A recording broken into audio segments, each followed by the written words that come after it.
The final issue I'm going to talk about is our healthcare system.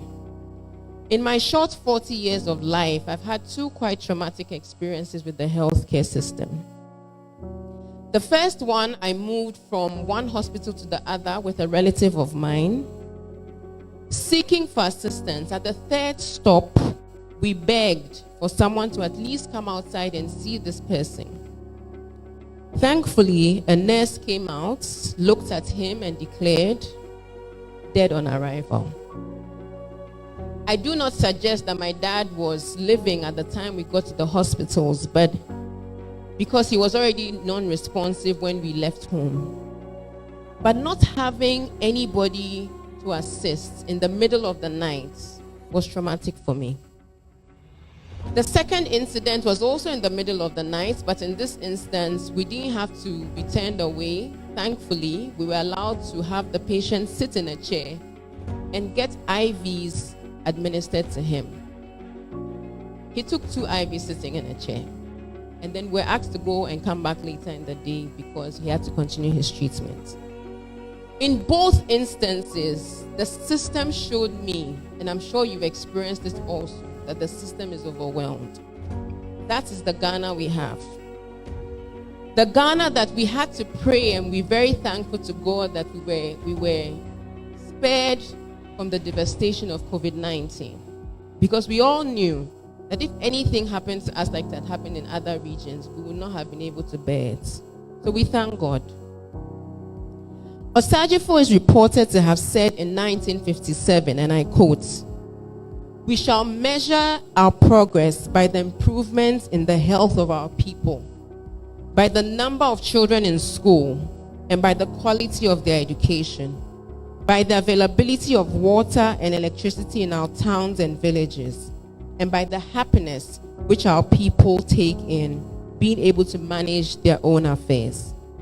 The welfare of our people is our chief pride, and it is by this that my government will be asked to be judged."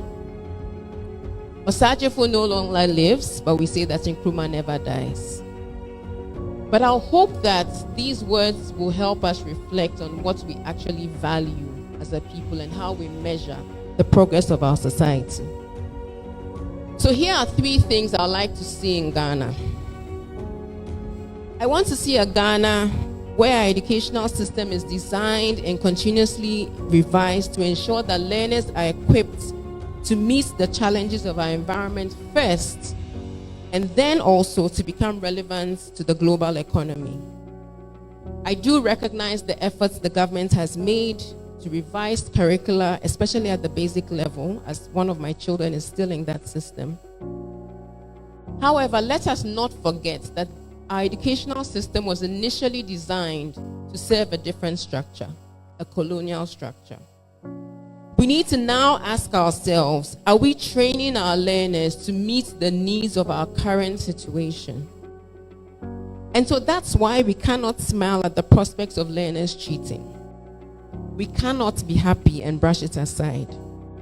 Because these same learners become the doctors, the teachers, the lawyers, the marketing practitioners, the politicians, the leaders.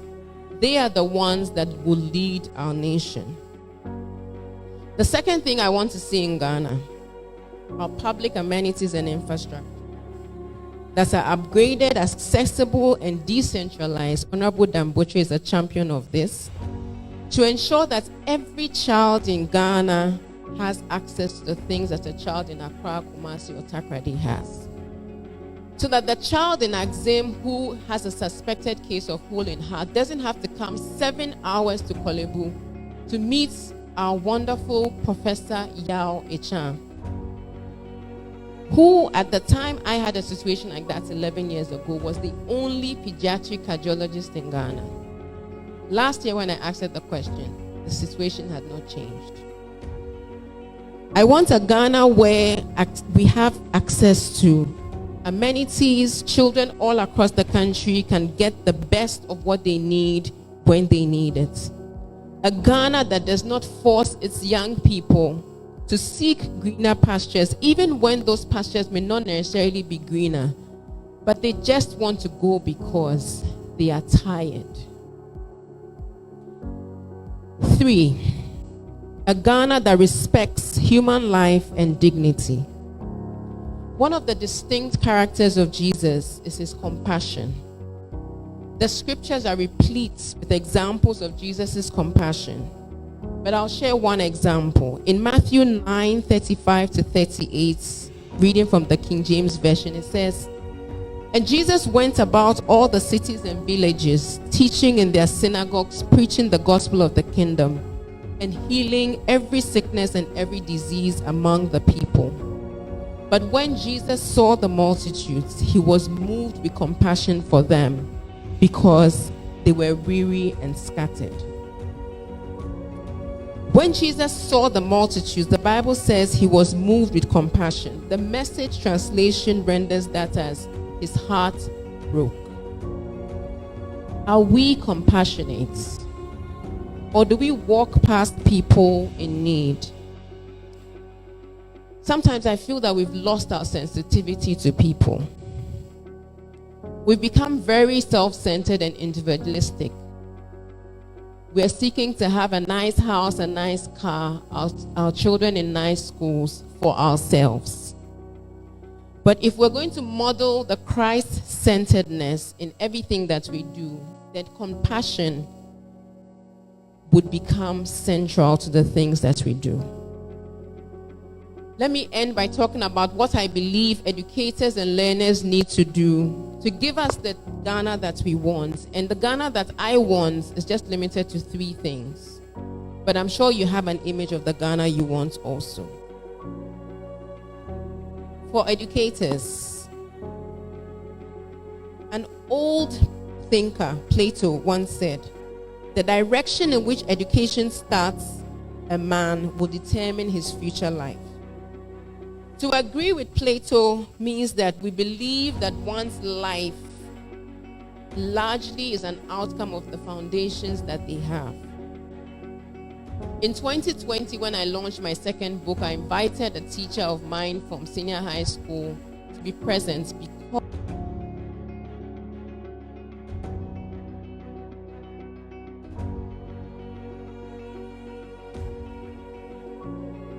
we need to recognize that as educators, the things that we do, the examples that we set, have a huge impact on the outcome of the lives of our learners.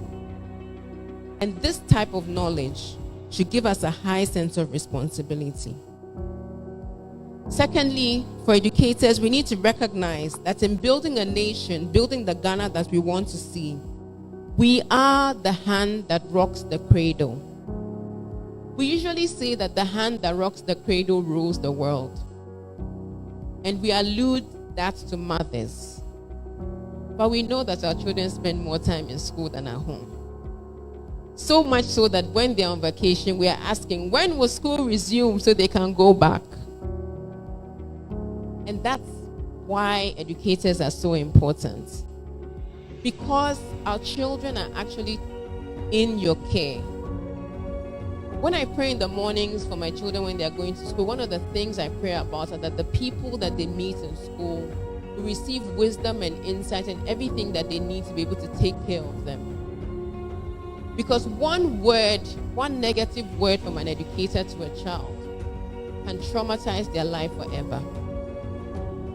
So we hope that our educators will speak words into our children that will promote in them a good self-identity, patriotism, determination, focus, progress, global-mindedness, and the ability to conceptualize the enormous opportunities that the world has available to them.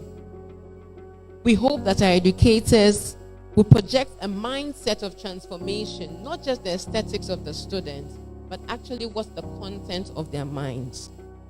And finally, I would like to humbly submit to you, educators. Think about yourselves as the advocates of your learners. Our educational system has witnessed and been the subject of so many different modifications and transformations. My encouragement is that our educators, you are the experts, you are the MVPs. Please be at the forefront of those conversations. at the forefront of contents that can actually equip our learners to become national assets and globally relevant citizens. For learners, Kukwa and your friends, the world is bigger than your classroom and your immediate environment. In grasping what you are taught, my suggestion to you is that you ask yourself a question. How does this apply to my environment? And how would this information I'm receiving help me solve practical problems in my environment? Also see yourself as part of the society, part of the solution, and part of the progress of this nation. If you litter and I litter and we all litter, the filth will engulf.